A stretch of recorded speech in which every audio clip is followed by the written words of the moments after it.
මොකද අප්පච්චි බත් එක අනානා ඉන්නේ කන්නේ නැද්ද?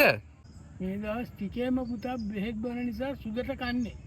පුතාට පුළුවන් ද මට සරට කන්න මොනවා හරි හදලා දෙන්න. කොහොද එන්නකෝ මං එහෙනම් මොනවා හරි හදන් එන්න.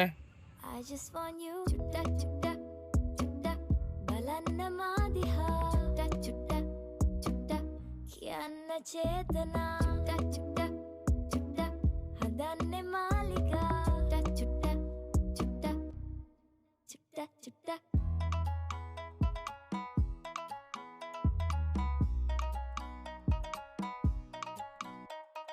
මා ඔබේ වෙන්න දෝ මා තාම දන්නේ නෑ දැන් ලයේ නුරාවෙන් වෙලි පිළිගන්න නියමයි පුතා කන්න සරට නියම. I just want you